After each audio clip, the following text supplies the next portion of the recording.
Recording now. Okay, so here we go. 8.1 is, we are down to, by the way, 8 lessons left before the AP test. 8.1 through 8.4, this is all 2 sample hypothesis testing, and then we're doing 2 quick sessions in chapter 9 about correlation and 2 about chi-square testing.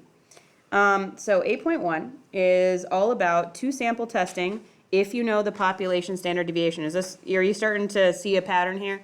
Like, this is a big deal, okay? Population standard deviation known, that means that sigma is known. 2 samples are independent when the sample from one population is not related to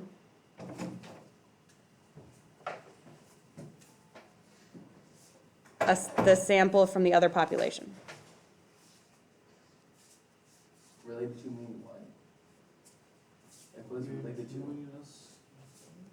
Like, would be Like, they do not affect one another. like, would grade 11 and grade 12 be related since they're all both from the same town? No, they are not related. Dependent are paired samples or matched samples. This means that there's a 1-to-1 correspondence, which means that I could specifically pick one sample and say, who is this related to in my other sample, and we would know exactly. For example, if I was trying to see if there was a connection between the shoe size of a father and their son, there is no way that I would say, all right, so who should, from the father set, who should I compare Cole's shoe to? Probably his dad, don't you think? Like, that's a paired sample. You see, it's very obvious. Or like weight loss. Remember I was talking about weight loss, a before and an after thing? That's really obvious. You should take your own weight loss compared to your own before and after, or one person's before and after. So before and after ones are all dependent. Independent just means that there is no direct connection between this one and that one. For example, you said the junior and the senior class.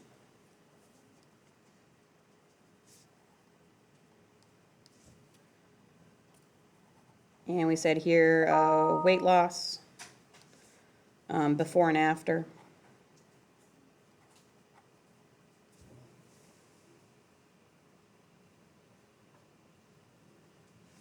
So an independent sample, we have 2 populations. This is sample 1, this is sample 2. I got these people over here.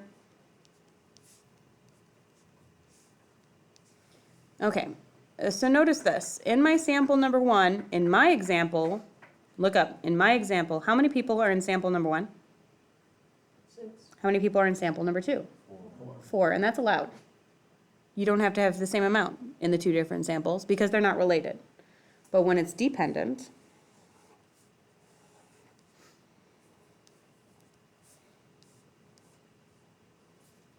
you have a 1-to-1 connection where each sample has its pair.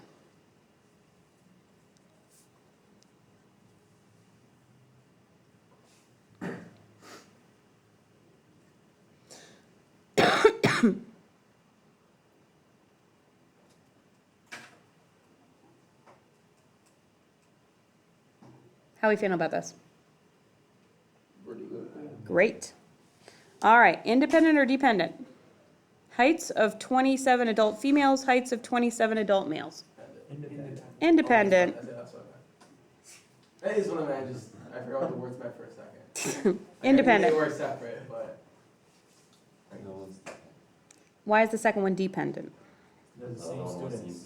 No. Why is it? They're the same students. Same students. And remember, it doesn't always have to be the same student. It could be for a reason why the important thing is here, the word Sure same. they're the same student? Oh, I didn't see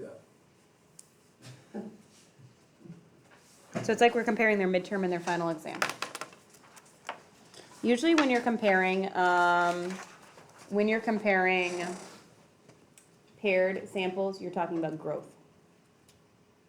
it's often used in experiments. Like if we're saying, hey, here's their anxiety levels before they took this pill, and then here's that same person's anxiety levels after they've been taking that pill for a month. That's their proof that their pill works. Think about how stupid it would be if they were like, so here's this lady's anxiety level, and then before she took a pill, and then afterwards, here's some dude's anxiety levels after he took the pill. He's at a 1 now, she was at a 10. I mean, look at the difference. You know, like, well, was he at a 1 before? Did she go down at all? Like, we don't know. It has to be paired with yourself. All right, here we go. We're gonna do that thing again where we give instructions and I do an example at the same time, and then the second page you're gonna do one with your partner. Sound good? Okay, I'm so sorry to tell you this. This chapter is where the nightmare formulas come in. Remember those huge formulas that I was like scribbling out on that sheet? Okay, and we will have a day when we do the practice AP test, the final one, where I'm just going to be like, okay, let's say you wanted to do a proportion in confidence interval. Where would you find that on here? And we'll just kind of like, I'll quiz you like that and we'll just go over it to make sure you understand it. Okay, so here we go. First thing you're going to do is you're going to verify that sigma sub 1 and sigma sub 2 are known. Why do you think I'm saying sigma sub 1 and sigma sub 2? The different samples. Right, our standard deviations for the two different samples. Also, it needs to be independent. It has to be? This section is only talking about sigma known and independent stuff, and we'll do dependent stuff next section. There are different formulas, it's the same process though. This is in the problem.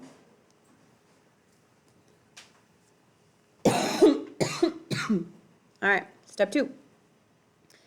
State the null and alternative. Now, do you remember before that it was always like h sub o is less than or equal to 4 or something like that, right? Now it's going to be this, look up.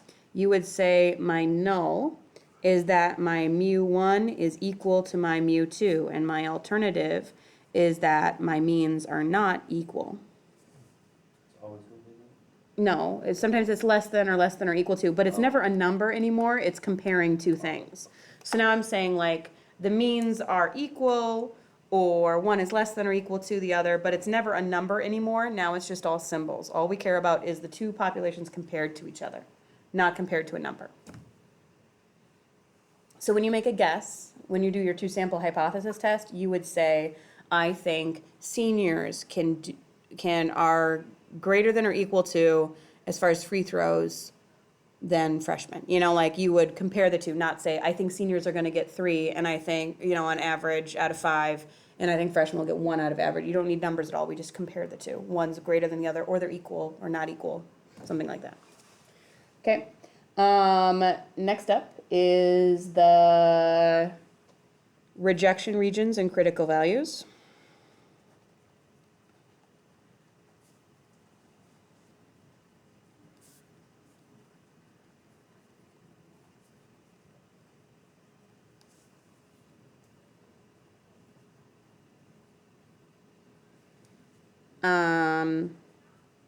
Draw a bell curve.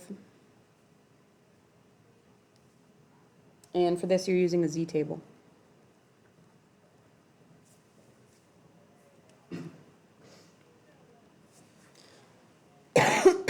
Yeah. So like, I know there was in our hypothesis, like, at the end, we had, some of us were like, let's just say we thought it would be greater than or equal to 70%, but then we had it was lower. Right. If it was just greater than 70%, would the It would automatically pass. like if it was low, like, Because you said greater than or equal to, right? yes, greater than or equal to, and let's say it was 70%, and then you got like a 60, because Gustavo got a 69, right? Whatever. And then and he accepted it. If he just said greater than 70%, then he might not have, that he probably wouldn't have accepted it, because that would have been more in the equals region, right? Because you kind of think about the tails as being the extreme. So this is your right side, right? So here's the tail of being extremely greater than, and here's the one of being